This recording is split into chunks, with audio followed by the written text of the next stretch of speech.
ಎಲ್ರಿಗೂ ನಮಸ್ಕಾರ. ಇವತ್ತು ಮುಖ್ಯವಾಗಿ ಒಂದು ಅದ್ಭುತವಾದಂತಹ ಉತ್ತಮವಾದಂತಹ ಮಾತು ಖಂಡಿತವಾಗಲೂ ಹೇಳಲೇಬೇಕು.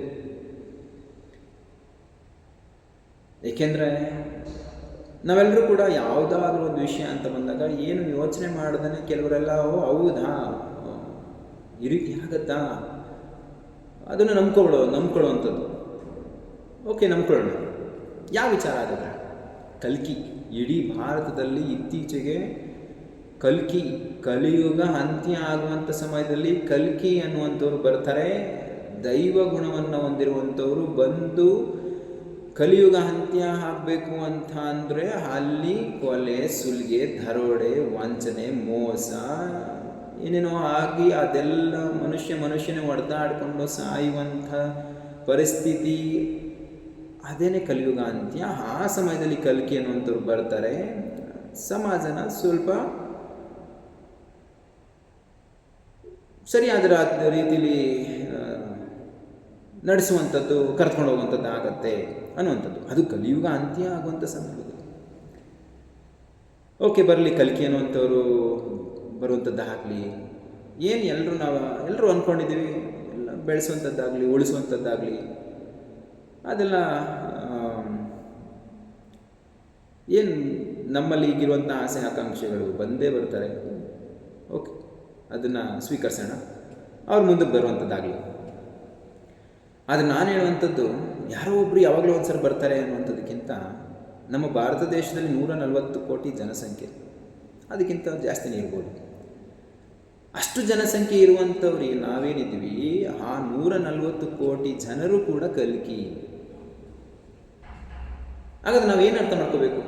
ನಾವು ಕಲ್ಕಿನ ಹೇಗೆ? ನಮ್ಮಲ್ಲಿ ದೈವ ಗುಣ ಇದೆಯಾ? ಯಾಕೆ ಆಗಬಾರ್ದು? ಪ್ರತಿಯೊಬ್ಬ ಮನುಷ್ಯನು ಯಾರು ಧರ್ಮ ರಕ್ಷಣೆ ಮಾಡುವಂತಹ ಮನಸ್ಸನ್ನು ಉಳ್ಳವರಾಗಿರ್ತಾರೆ, ಗುಣಗಳನ್ನ ಉಳ್ಳವರಾಗಿರ್ತಾರೆ, ಅವರು ಪ್ರತಿಯೊಬ್ಬರು ಕೂಡ ಕಲ್ಕಿ. ಇದನ್ನು ಪ್ರತಿ 140 ಕೋಟಿ ಜನಸಂಖ್ಯೆ ಇರುವಂಥವರು, ಇಡೀ ಪ್ರಪಂಚದಲ್ಲಿರುವಂತಹ ಜನರು ಪ್ರತಿಯೊಬ್ಬರು ತಿಳ್ಕೊಂಡ್ರೆ ಅಲ್ಲಿ ಯಾವುದೇ ದುರಂತಗಳು ಅಂತ್ಯ ಅನ್ನುವಂಥದ್ದು ಆಗೋದಿಲ್ಲ. ಅಂತ್ಯ ಅನ್ನುವಂಥದ್ದು ಆದರೆ ನೈಸರ್ಗಿಕವಾಗಿ ಆಗುವಂಥ ದುಷ್ಪರಿಣಾಮಗಳಿಂದ ಮಾತ್ರ ಸಾಧ್ಯ ಆಗುತ್ತೆ ನಮ್ಮ ಅಂತ್ಯ. ಅದನ್ನು ಬಿಟ್ಟರೆ ನಾವು ಧರ್ಮ ರಕ್ಷಣೆ ಮಾಡುವಂಥ ದಾರಿಯಲ್ಲಿ ಪ್ರತಿಯೊಬ್ಬರು ಸಾಗಿದಾಗ ಮಾತ್ರ ನಾವು ಪ್ರತಿಯೊಬ್ಬರು ಕೂಡ ಕಲಿಕೆಯಾಗಿ ಸಮಾಜದಲ್ಲಿರ್ತೀವಿ. ಸುಮ್ಮನೆ ಯೋಚನೆ ಮಾಡೋಣ. ನಾವು ಒಳ್ಳೆ ರೀತಿಯಿಂದ ಇಡೀ ಸಮಾಜದಲ್ಲಿ ಹಣಕ್ಕೆ ಆಸೆ ಪಡ್ದೇನೆ ಗುಣಕ್ಕೆ ಬೆಲೆ ಕೊಟ್ಟು, ಬೇರೆ ಥರ ಆಸೆಗಳನ್ನ ಇಟ್ಕೊಂಡು ಬೇರೆಯವ್ರಿಗೆ ವಂಚನೆ ಮಾಡೋದನ್ನು ಬಿಟ್ಟು, ಒಳ್ಳೆ ಯೋಚನೆಗಳನ್ನ ಮಾಡ್ತಾ ಒಳ್ಳೆ ಕೆಲಸಗಳನ್ನ ಮಾಡೋದ್ರಿಂದ, ಒಳ್ಳೆ ಯೋಜನೆಗಳನ್ನ ಹಾಕ್ಕೊಂಡು ದೇಶನ ಅಭಿವೃದ್ಧಿ ಮಾಡೋ ಕಡೆ ಮನಸ್ಸನ್ನು ಕೊಟ್ಟಾಗ ನಮ್ಮ ಜ್ಞಾನಕ್ಕೆ, ನಮ್ಮ ಶ್ರಮಕ್ಕೆ ಎಷ್ಟು ಸಂಪಾದನೆ ಮಾಡೋಕ್ಕಾಗತ್ತೋ ಅಷ್ಟನ್ನು ಮಾತ್ರ ಉಪಯೋಗಿಸ್ಕೊಂಡು ನಮ್ಮ ಜೀವನ ನಡೆಸುವಂಥದ್ದು ನಮ್ಮ ಯೋಜನೆ ಆದಾಗ, ನಮಗೆ ನಾವೇ ಪ್ರೇರಣೆ ಹೊಂದಿದಾಗ, ಒಳ್ಳೆ ರೀತಿಯಿಂದ ಬೇರೆಯವರಿಗೆ ಪ್ರೇರಣೆ ನೀಡಿದಾಗ, ಪ್ರತಿಯೊಬ್ಬರು ನಮ್ಮನ್ನು ನಾವು ಧರ್ಮ ರಕ್ಷಣೆ ಅನ್ನೋದಕ್ಕೆ ನಮ್ಮನ್ನು ನಾವೇ ಸಮರ್ಪಣೆ ಮಾಡಿಕೊಂಡಾಗ,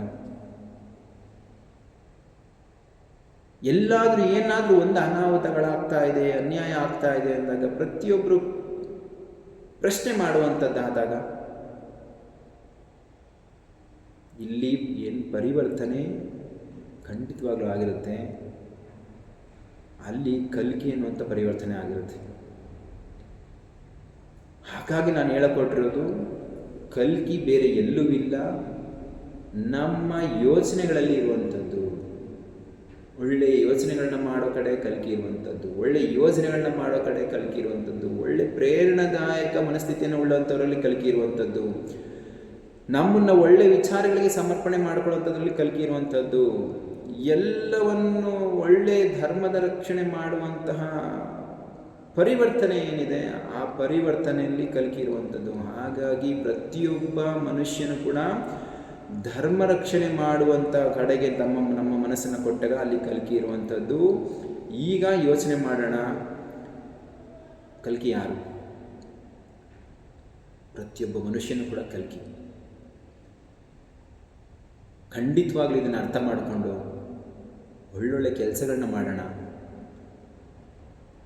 ಸಮಾಜದಲ್ಲಿ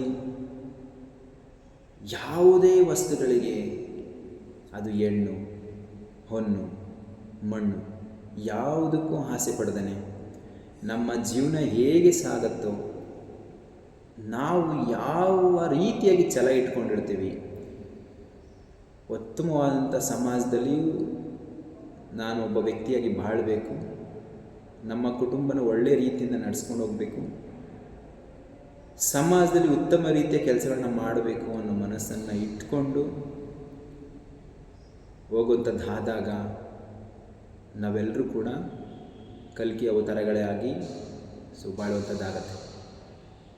ಈಗ ಯಾರೋ ಒಬ್ಬರು ಕಲ್ಕಿ ಬಂದು ಕೈನ ಹಿಂಗೆ ಮಾಡಿ ನಿಮ್ಮಲ್ಲಿರುವಂತಹ ಕೊಳಕು ಬುದ್ಧಿ, ಕೆಟ್ಟ ಮನಸ್ಸುಗಳನ್ನ ಹಿಂಗೆ ತಗೊಂಡು ಹಿಂಗೆ ಎಳ್ಕೊಂಡು ಹೀಗೆ ಬಿಸಾಕುವಂಥದ್ದು, ಆಗ ನಾವು ಪರಿವರ್ತನೆ ಆಗಿಬಿಡ್ತೀವಿ. ಎಷ್ಟು ಜನಕ್ಕೆ ಆ ಥರ ಮಾಡೋಕ್ಕೆ ಸಾಧ್ಯ ಆಗತ್ತೆ? ಯಾರೋ ಒಬ್ಬರು ಬಂದು, ಅದೇ ನಾವು ಈಗಲೇ ಅರ್ಥ ಮಾಡ್ಕೊಂಡ್ರೆ ಅವ್ರನ್ನೂ ಸ್ವಾಗತ ಮಾಡ್ಕೊಳ್ಳೋಣ ನಮ್ಮ ಜೊತೆಗೆ. ಈ ಥರ ಒಂದು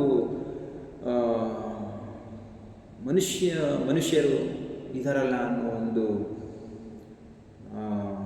ಮನಸ್ಥಿತಿ ಅವರಲ್ಲಿ ಬಂದಾಗ ಅವರೇ ದಿಗ್ಭ್ರಮೆಗೆ ಒಳಗಾಗುವಂಥದ್ದು ಆಗಲಿ. ಇಲ್ಲ, ನಾವೆಲ್ಲ ಆ ರೀತಿಯಾಗಿ ಹೋಗ್ತಾ ಇದೀವಿ ಅಂತ ಹೇಳಿದ್ಮೇಲೆ ಅವರು ಸಮಾಜದೊಳಗೆ ಬರುವಂಥದ್ದು ಆಗೋದಿಲ್ಲ ಅಲ್ವಾ? ಬರುವಂಥದ್ದಾದರೂ ಕೂಡ ನಾವು ನೋಡೋಣ, ಖುಷಿ ಪಡೋಣ, ಒಳ್ಳೆ ಸತ್ಕಾರಗಳನ್ನ ಮಾಡೋಣ. ಅದ್ಭುತವಾದಂತಹ ಒಂದು ಜೀವನ. ಯಾವಾಗಲೂ ಒಂದು ಸರಿ ಅಂತ್ಯ ಆಗತ್ತೆ, ಕಲಿಯುಗ ಅಂತ್ಯ ಆಗತ್ತೆ. ನಮಗೆ ನಾವೇ ಯಾಕೆ ಹೊಡೆದಾಡ್ಕೊಂಡು ಸಾಯಬೇಕು? ಎಲ್ರಿಗೂ ಜೀವ ಇದ್ದೇ ಇರುತ್ತೆ. ಜೀವ ಕೊಟ್ಟಿರೋಂಥವ್ರು ಯಾರು? ಜೀವ ಕೊಟ್ಟಿರೋದು ಯಾರು? ಜೀವ ತೆಗೆಯೋದು ಬೇರೆ ಯಾರು?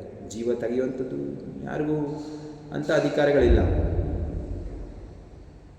ಜೀವ ತೆಗೆಯುವಂಥದ್ದು ಕೂಡ ಆಗೋದಿಲ್ಲ. ಯಾಕೆ? ನಮ್ಮ ಮನಸ್ಸುಗಳು ಈಗ ನಾವು ಮಾತಾಡೋ ರೀತಿಯಲ್ಲಿ ಹೋದಾಗ ಯಾವುದೇ ಕಾರಣಕ್ಕೂ ಉತ್ತಮವಾದಂತಹ ಪರಿಶುದ್ಧವಾದಂಥ ಸಮಾಜ ನಿರ್ಮಾಣ ಆಗುತ್ತೆ. ಪ್ರತಿಯೊಬ್ಬರು ಕೂಡ ನಾಳೆ ಇಲ್ಲ, ಇಂದು ನಾನು ಕಲ್ಕಿ ಅವತಾರನ ಜನ್ಮ ತಾಳ್ತೇನೆ, ನನ್ನ ಮನಸ್ಸಲ್ಲಿ ಒಳ್ಳೆಯ ಭಾವನೆಗಳನ್ನ ಇಟ್ಕೋತೇನೆ ಅನ್ನೋದನ್ನು ನಾನು ಈಗ ಕ್ಷಣದಿಂದನೇ ನಾವು ಆ ಮನಸ್ಸನ್ನು ನಾವು ಒಂದು 5 ನಿಮಿಷಗಳ ಕಾಲ ಕಣ್ಗಳನ್ನ ಮುಚ್ಚಿ ಧ್ಯಾನ ಮಾಡ್ತಾ, ನಂತರ ಕಣ್ಗಳನ್ನ ತೆರೆದು ಹೊಸ ಪ್ರಪಂಚನ ಕಲ್ಕಿ ಅವತಾರ ನಾನೇ ಅನ್ನೋದನ್ನು ಅಂದ್ಕೊಂಡು ಕಣ್ಗಳನ್ನ ತೆರೆದು ನೋಡಿದಾಗ ನಮ್ಗೆ ಗೊತ್ತಾಗತ್ತೆ, ಖಂಡಿತವಾಗ್ಲೂ ನಾವು ಸಮಾಜನ ಬದಲಾವಣೆ ಮಾಡ್ಬೋದು. ಪ್ರತಿಯೊಬ್ಬರು ಸಮಾಜನ ಬದಲಾವಣೆ ಮಾಡ್ಬೋದು ಅಂತ ಅಂದ್ಕೊಂಡಾಗ, ಧರ್ಮರಕ್ಷಣೆ ಮಾಡ್ಬೋದು ಅಂತ ಅಂದ್ಕೊಂಡಾಗ ಉತ್ತಮವಾದಂತಹ ಜೀವನ ಶೈಲಿ ನಮ್ಮದಾಗಿರುತ್ತೆ. ಈಗಿನ ಪ್ರಚಲಿತ ವಿದ್ಯಮಾನದಲ್ಲಿ ಕಲ್ಕಿ ಅನ್ನುವಂಥ ಮಾತುಗಳು ಕೇಳಿ ಬಂದಿದ್ದರಿಂದ ಈ ವಿಚಾರನ ನಾವು ಮಾತಾಡಬೇಕು. ಯಾರು ಕಲ್ಕಿ ಅನ್ನುವಂಥದ್ದು ಕೆಲವರು ತಿಳ್ಕೊಂಡಿರ್ತಾರೆ. ಬಟ್ ನಾನು ಯೋಚನೆ ಮಾಡಿದ್ದನ್ನು ನಿಮ್ಮ ಮುಂದೆ ತಿಳಿಸ್ತಾ ಇದ್ದೀನಿ ಅಷ್ಟೇ. ಇವ್ರು ಯಾರೋ ಏನೋ ಹೇಳ್ತಾನೆ, ನಮ್ಗೆ ಯಾಕೆ ಇವೆಲ್ಲ? ನಾವು ಇರೋದೇ ಹೀಗೆ, ನಾವು ಮಾಡೋದೇ ಮೋಸ, ನಾವು ಮಾಡೋದೇ ದರೋಡೆ, ನಾವು ಮಾಡೋದೇ ಕಳ್ತನ, ನಾವು ಬೇರೆಯವ್ರನ್ನ ಮಾಡೋದು ನಾವು ಕೊಲೆ ಮಾಡೇ ತಿನ್ನಬೇಕು, ಕೊಲೆ ಮಾಡೇ ಬೆಳಿಬೇಕು, ಬೇರೆಯವ್ರ ಹತ್ರ ಕಿತ್ಕೊಂಡು ತಿನ್ನಬೇಕು, ಪ್ರತಿಭೆಗಳನ್ನ ತುಳಿಬೇಕು. ಇದನ್ನು ನೀವು ಹೊರಹಾಕೋಕ್ಕೆ ಇಷ್ಟಪಡಲ್ಲ ಅಂತ ಹೇಳಿದ್ಮೇಲೆ ಅದು ಯಾವುದೋ ದಾರಿಲಿ ಏನೇನಾಗಬೇಕು ಖಂಡಿತವಾಗ್ಲೂ ಆ ದಾರಿ ಅವ್ರದ್ದಾಗಿರುತ್ತೆ. ಅದನ್ನೆಲ್ಲ ಸರಿ ಮಾಡೋಕ್ಕೆ ಯಾರು ಕಲ್ಕಿ ಬರ್ತಾರೆ ಅನ್ನೋಂಥ ಮಾತಿರೋದು. ಒಂದು 5 ನಿಮಿಷ ಕುತ್ಕೊಂಡು ಯೋಚನೆ ಮಾಡುವಂಥ ಶಕ್ತಿ ಯಾರಿಗೂ ಇರಲ್ಲ. ಅದೇ 5 ನಿಮಿಷದಲ್ಲಿ ಎಲ್ಲೋ ಒಂದು ಕಡೆ ಒಂದು ಅಷ್ಟು ದುಡ್ಡು ಯಾರೋ ಎತ್ಕೊಂಡು ಹೋಗ್ತಾ ಇರ್ತಾರೆ, ಅದನ್ನು ಕಿತ್ಕೊಂಡು ಬರಬೇಕು ಅನ್ನೋ ಮೈಂಡ್ನ ಇಟ್ಕೊಂಡಿರ್ತಾರೆ. ಹೊತ್ತು ನಾನು ಹೇಳಿದ್ದನ್ನು ಯಾರು ಕೂಡ ಅಷ್ಟು ಸ್ಟ್ರಾಂಗಾಗಿ ರಿಸೀವ್ ಮಾಡ್ಕೊಳ್ಳಲ್ಲ, ಸ್ವೀಕರಿಸುವಂಥದ್ದಾಗಲ್ಲ. ಏಕೆಂದರೆ ಅವ್ರಿಗೆ ಅದ್ಭುತವಾದ ಜೀವನ ಬೇಕು, ಲಕ್ಸುರಿ ಜೀವನ ಬೇಕು. ಸೊ ಆ ಥರ ಜೀವನ ಇಟ್ಕೊಂಡಿರುವಾಗ ಸೊ ಯಾರು ಏನು ಹೇಳಿದ್ರು ಅವರು ಒಪ್ಕೊಳ್ಳೋದಿಲ್ಲ. ಸೊ ಹಾಗಾಗಿ ಎಂಥ ಅತ್ಯುತ್ತಮವಾದಂತಹ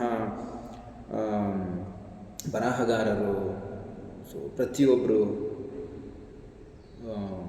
ತಿಳಿಸಿದ್ರು ಕೂಡ, ಅವರ ವಾಕ್ಯಗಳು ನಮ್ಮ ಕಣ್ಮುಂದೆ ಹರಿದಾಡ್ತಾ ಇದ್ರು ಕೂಡ ನಾವು ಅದನ್ನು ಅರ್ಥ ಮಾಡ್ಕೊಳ್ಳೋಂಥ ಪರಿಸ್ಥಿತಿಯಲ್ಲಿ ನಾವು ಇನ್ನೂ ಕೆಟ್ಟ ದಾರಿಯಲ್ಲಿ ಹೋಗ್ತಾ ಇದ್ದೀವಿ ಅಂತಂದಾಗ, ನಾನು ಹೇಳಿದ ಮಾತ್ರಕ್ಕೆ ಇವನು ಯಾವನೋ ಏನೋ ಹೇಳ್ತಾ ಇದ್ದಾನೆ ಅಂಥೇಳಿ ಸೊ ಅದನ್ನು ರಿಸೀವ್ ಮಾಡ್ಕೊಳ್ಳೋದೇ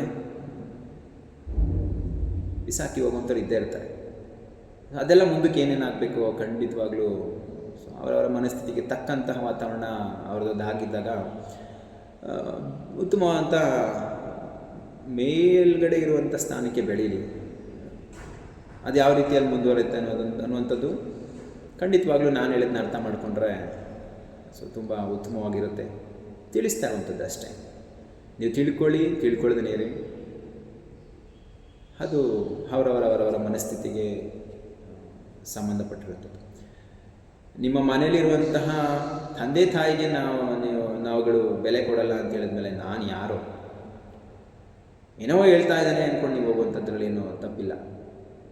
ಜನ್ಮ ಕೊಟ್ಟವ್ರಿಗೆ ಬೆಲೆ ಕೊಡಲ್ಲ ಅಂತ ಹೇಳಿದ್ಮೇಲೆ ಯಾರಿಗೆ ತಾನೇ ಬೆಲೆ ಕೊಡೋದು ಸಾಧ್ಯ?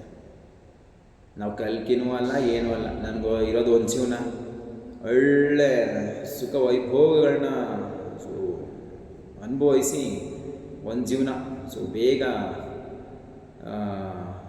ಏನೋ ಒಂದು ಜೀವನದಲ್ಲಿ ಆಗಲಿ ಬಿಡಿ ಅನ್ನುವಂಥವ್ರ ಗುಣ ಜಾಸ್ತಿ, ಅನ್ನುವಂಥವ್ರ ಒಂದು ದುರದೃಷ್ಟ ಮನಸ್ಥಿತಿಗಳು ಉಳ್ಳವಂಥವ್ರು ಜಾಸ್ತಿ ಆಗ್ಬಿಟ್ಟಿದ್ದಾರೆ ಈ ಸಮಾಜದಲ್ಲಿ.